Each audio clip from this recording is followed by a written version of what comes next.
Akulah pokok anggur yang benar, dan Bapakulah pengusahanya. Yohanes 15 ayat 1. Kami Gereja Baptis Indonesia Getsemani, TPW Amanat Agung Jakarta, bersama mitra kami, Heartcry Missionary Society, menyelenggarakan seri pendalaman Alkitab mengenai gereja dengan judul Gereja Kristus, Cara Kristus. Tuhan Yesus adalah pokok anggur gereja.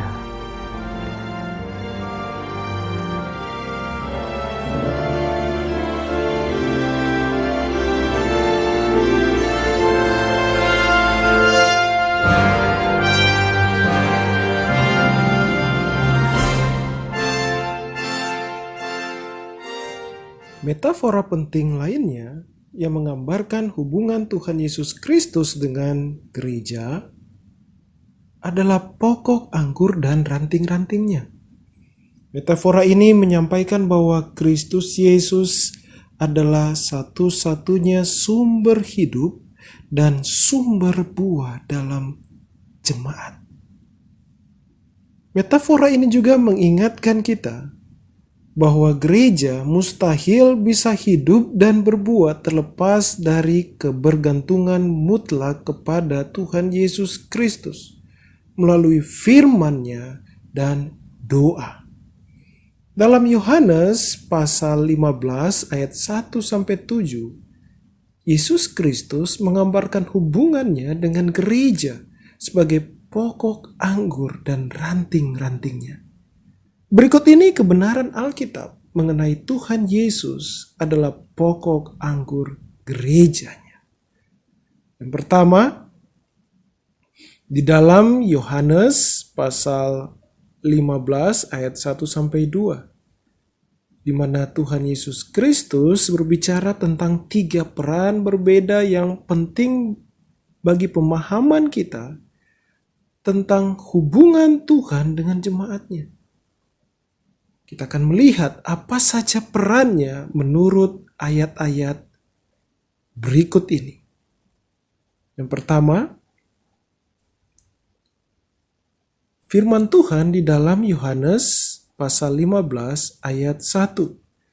Akulah pokok anggur yang benar dan Bapakulah pengusahanya. Pokok anggur. Pokok anggur adalah sumber hidup dan nutrisi yang harus mengalir ke ranting agar mereka berbuah. Demikian pula halnya Tuhan Yesus Kristus. Ia merupakan sumber kehidupan rohani dan kesuburan gereja. Penting untuk diingat bahwa Tuhan Yesus menyebut dirinya pokok anggur yang benar. Kalau begitu berarti ada banyak pokok anggur palsu di mana gereja mungkin mengharapkan kehidupan. Namun gereja manapun yang mengharapkan sumber lain, misalnya hikmat manusia, kepemimpinan yang berkarisma, hiburan, kegiatan, atau strategi-strategi duniawi dan lain-lain untuk mencari hidup dan kekuatan. Mungkin mereka tampak hidup tetapi sesungguhnya mati rohani. Seperti yang dinyatakan di dalam Wahyu pasal 3 ayat 1. Yang berbunyi, dan tuliskanlah kepada malaikat jemaat di Sardis, inilah firman Dia yang memiliki 7 roh Allah dan 7 bintang itu. Aku tahu segala pekerjaanmu, engkau dikatakan hidup, padahal engkau mati. Selanjutnya, seperti firman Allah dalam Yeremia pasal 2 ayat 13, umatnya minum dari kolam yang kering dan bocor. Dengarkan firman Tuhan. Sebab 2 kali umatku berbuat jahat, mereka meninggalkan aku, sumber air yang hidup, untuk menggali kolam bagi mereka sendiri, yakni kolam yang bocor yang tidak dapat menahan air. Selanjutnya dengarkan di dalam firman Tuhan Injil Yohanes pasal 15 ayat 1 sampai 2. Firman Tuhan berbunyi, "Akulah pokok anggur yang benar dan Bapakulah pengusahanya. Setiap ranting padaku yang tidak berbuah dipotongnya, dan setiap ranting yang berbuah dibersihkannya supaya ia lebih banyak berbuah." Perhatikan kalimat pokok pohon anggur. Seorang pengusaha, pemelihara yang ahli membudidayakan dan memangkas ranting-ranting pohon anggur akan menghasilkan panen berlimpah. Demikian pula Bapa, pemilik dan pengolah gereja, dan setiap anggotanya supaya mereka bertumbuh dan berbuah. Kata dibersihkan berasal dari bahasa Yunani kathairo. Ini bentuk kata kerja dari kata sifat katharos atau bersih yang dipakai dalam ayat yang ketiga Injil Yohanes pasal 15. Orang percaya kepada Tuhan Yesus pertama-tama dibersihkan dan memiliki status bersih saat ia bertobat dan percaya pada firman Kristus Yesus. Di dalam ayat yang ketiga yang berbunyi, "Kamu memang sudah bersih karena firman yang telah kukatakan kepadamu." Namun dalam hidupnya sehari-hari terus dibersihkan dengan mempelajari dan melakukan firman Tuhan Yesus Kristus. Dan dengan proses disiplin dari Allah Bapa yang terus berjalan. Metafora membersihkan ini mengandung arti membuang segala sesuatu yang menghambat keberbuahan dalam hidup orang percaya atau orang Kristen dan hidup gereja. Pembersihan ini ada kalanya menyakitkan, tetapi merupakan wujud kasih Allah seperti yang dinyatakan dalam Ibrani pasal 12 ayat 4 sampai 11. Sedangkan ranting yang dipotong oleh Bapa dapat dikatakan berarti atau menunjukkan arti kepada para petobat palsu yang mengaku percaya Kristus mulutnya saja, tetapi menunjukkan kepalsuan imannya dengan berpaling dari Kristus dan tidak berbuah. Perhatikan di dalam Injil Yohanes pasal 15 ayat 6. "Barang siapa tidak tinggal di dalam aku, ia dibuang keluar seperti ranting dan menjadi kering, kemudian dikumpulkan orang dan dicampakkan ke dalam api lalu dibakar." Selanjutnya, kita dapat melihat kembali di dalam Injil Yohanes pasal 15 ayat 2. Di sana ada tulisan ranting. Ranting. Mereka tumbuh dari pokok anggur dan sepenuhnya atau mutlak bergantung pada pokok anggur dan pemeliharanya. Tanpa nyawa dari pokok anggur, ranting itu pasti mati. Dan tanpa pembersihan dari sang pemelihara, ranting itu tumbuh serampangan dan tidak bisa berbuah. Demikian juga terlepas dari Tuhan Yesus Kristus dan firman-Nya, gereja tidak bernyawa.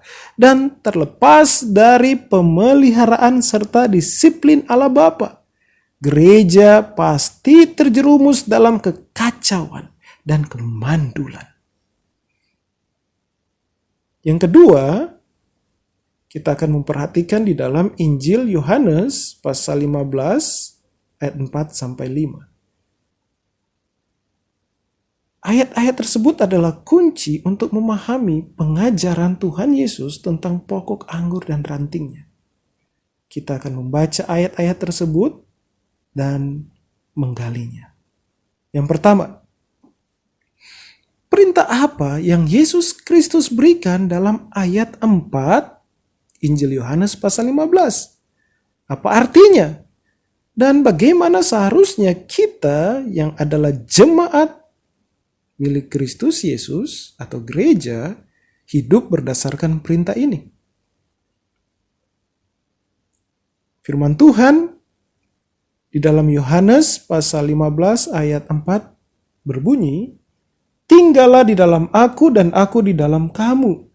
Sama seperti ranting tidak dapat berbuah dari dirinya sendiri, kalau ia tidak tinggal pada pokok anggur, demikian juga kamu tidak berbuah jikalau kamu tidak tinggal di dalam Aku. Kata tinggal berasal dari bahasa Yunani meno, artinya menetap di satu tempat, keadaan, atau hubungan, atau bidang tertentu. Kata ini juga dapat diterjemahkan berdiam, tetap, atau bertahan.